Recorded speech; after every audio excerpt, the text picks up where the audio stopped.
बोलवलं की राजेराव अत्यंत उर्मट वृत्तीचे.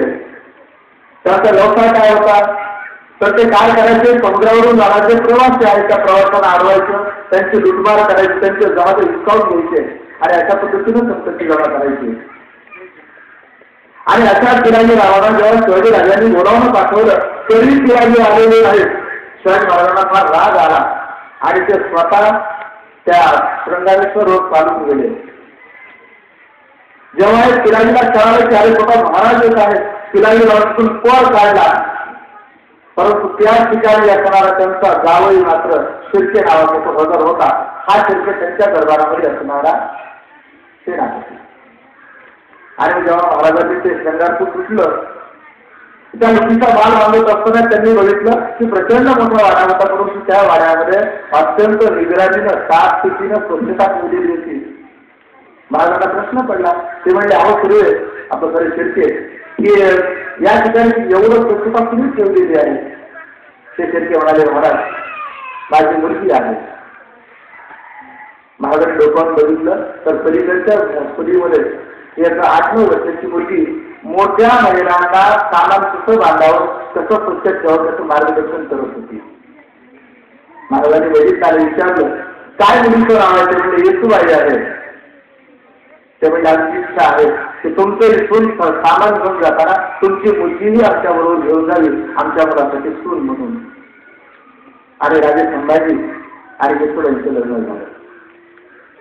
लग्न झाल्यानंतर काही दिवसांमध्ये संभाजी राजावर त्या ठिकाणी असणारे जे अष्टप्रधान मंडळ होतं तर ते अष्टप्रधान मंडळ संभाजी राजांना अत्यंत डोळ्यात घेतल्यासारखं करायचं, कारण संभाजी राजांना त्यांचं वागणं पटत नसायचं. त्याच्यामध्ये असणारे खास करून जे अण्णाजी डोके नावाचे सुरवणीच होते ते अत्यंत व्यवहारामध्ये अपराधपर करायचे, लबाडी आणायचे. आणि त्यात अंबाजी डोक्याची असणारी हंसा नावाची मुलगी, ज्या हंसा नावाच्या मुलीबद्दल अद्यापही इतिहासामध्ये संभाजी राजांना अत्यंत वाईट संबोधलं जातं. ती हंसा नावाची मुलगी संभाजी राजावर एकतर्फी प्रेम करायची.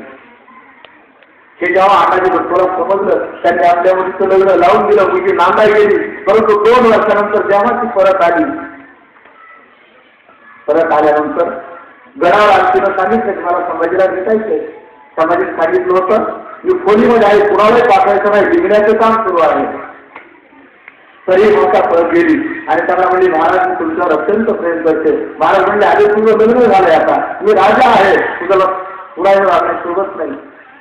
तरी तिने अकराशेला संभाजीराजांच्या पुस्तकामध्ये 2-4 वाजवल्या. त्याच्यामुळे तिथे केस विस्कटले आणि ते राजा त्यांना म्हणाले जर तुम्ही मला स्वीकार केला नाही तर माझ्या जीवाचं काही करून टाकेल. संभाजीराजा म्हणजे चल कर. आणि ती हंसा रागाला परत बाहेर आली. ती विचित्र अवस्थेमध्ये आली लोकांनी पाहिली. दुसऱ्या-तिसऱ्या दिवशी या हंसानं विहिरीमध्ये जीव दिला. आणि या अण्णाजी डोक्याला सांगितलं की संभाजी राजानं माझ्या मुलीवर अत्याचार केला म्हणून माझ्या मुलीने जीव दिला. त्या सगळ्या प्रकरणावरून संभाजी राजांना अत्यंत मनस्ताप झाला. त्यांचा न्यायाधीश म्हणून त्यांची सावध राहील सोयराबाईंची नेमणूक केली. परंतु सोयराबाईंनी सगळ्या गोष्टीचा अभ्यास करून त्यांना या प्रकरणामधून निर्दोष असं घोषित केलं. काही दिवसानंतर शिवाजी महाराजांनी कर्नाटकाची मोहीम स्वारी करण्याचं ठरवलं